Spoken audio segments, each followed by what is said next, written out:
Le Parti socialiste a présenté son programme de développement pour les présidentielles de 2012. Alors, il est axé à travers 30 mesures sur l'emploi, la compétitivité, l'investissement, le désendettement et remonter la nation.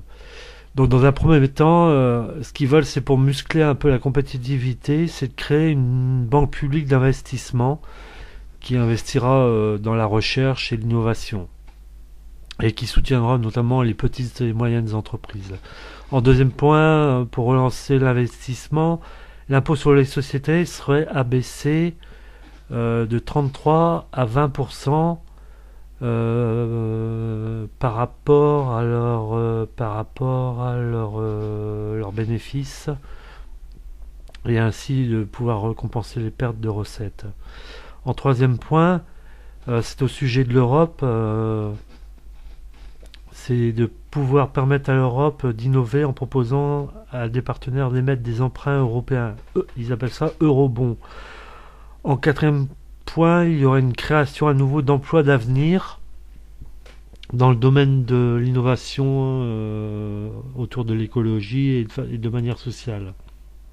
En cinquième point, une protection pour les salariés afin de dissuader les employeurs de licencier pour des raisons boursières notamment et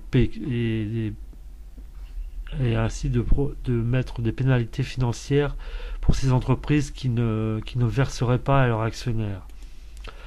Alors le sixième point, la protection des intérêts de l'Europe, c'est d'agir pour augmenter le droit de douane sur les produits provenant de pays qui ne respectent pas les normes internationales en matière sociale, sanitaire et écologique.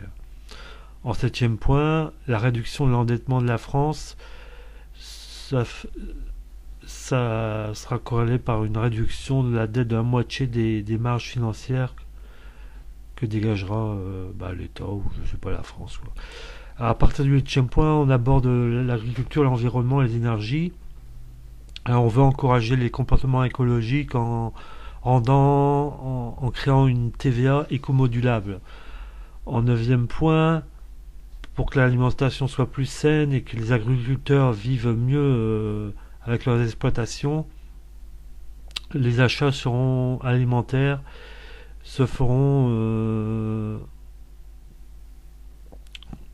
ils vont être orientés, quoi, les achats alimentaires et des collectivités locales vers l'agriculture et la pêche de proximité. En dixième point, pour sortir au niveau de l'énergie du nucléaire, il y aura un développement massif des économies d'énergie à partir des énergies renouvelables.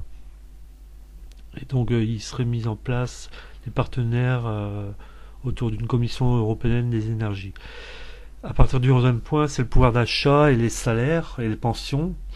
Alors pour alléger la facture énergétique des Français, il y aurait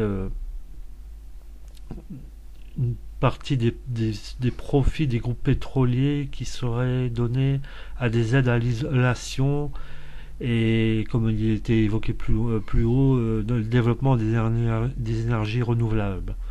En 12e point, pour éviter que les loyers flambent, il y aurait un plafonnement du montant de la première location ou de la relocation dans des zones immobilières.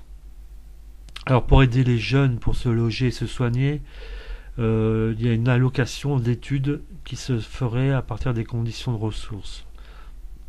Quant à l'égalité homme-femme, le Parti socialiste veut qu'elle devienne une réalité et qu'il y aura en contrepartie des exonérations pour les employeurs qui feront une égalité homme-femme dans l'entreprise. Pour la répartition des richesses, il y aura des conférences salariales annuelles tripartites qui engageront une remise en valeur du SMIC et ainsi une diminution des rémunérations abusives, et cela dans une fourchette qui ne devrait plus être de plus de 20 fois le salaire minimum du patron par rapport au plus petit salaire de l'entreprise. Pour les retraites, là c'est une mesure importante, il y aurait un rétablissement de l'âge légal à 60 ans, Alors, au niveau du service public, priorité à l'éducation, à la santé, à la sécurité. Le point 17, il y aura un pacte éducatif qui sera créé entre profs et nations. On mettra l'accent sur les premiers cycles d'enseignement supérieur, ainsi que sur les cycles du primaire. Il y aura une refonte des rythmes scolaires et des programmes, et une personnalisation augmentée auprès des enseignements en revalorisant notamment le métier d'enseignant. En 18e point, euh, pour les tout petits, il y aura l'accueil en crèche et la scolarisation très très tôt, à partir de 2 ans, qui sera développée. Alors, au niveau de l'hôpital sera, c'est le 19e point, au cœur du système, et on espère que des médecins libéraux exerceront leur carrière dans des zones qui manquent de praticiens.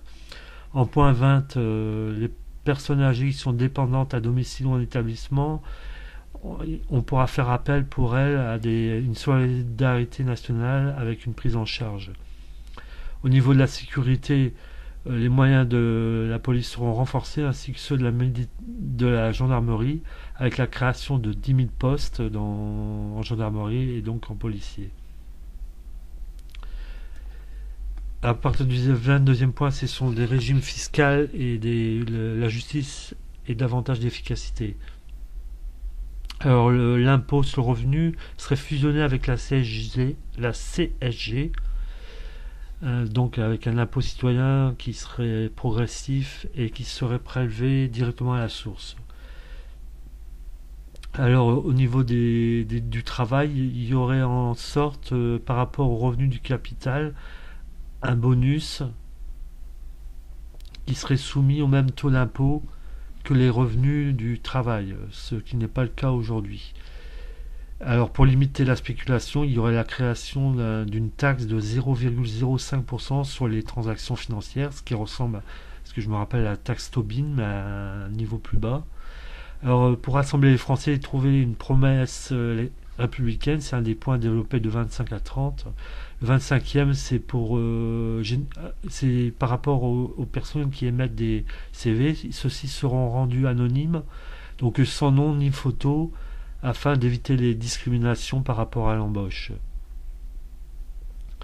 Alors, il y aura une ouverture aussi du droit au mariage et à l'adoption pour tous les couples, afin de garantir un accès de tous à la vie à la cité.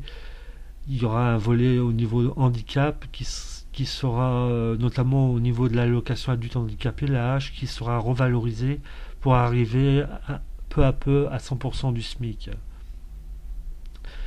Euh, Question immigration, il y a une loi d'orientation et de programmation qui sera élaborée en concertation avec tous les partenaires sociaux et tout afin de lutter et de renforcer la lutte contre les employeurs qui ont recours au travail illégal, quoi, et contre les trafiquants.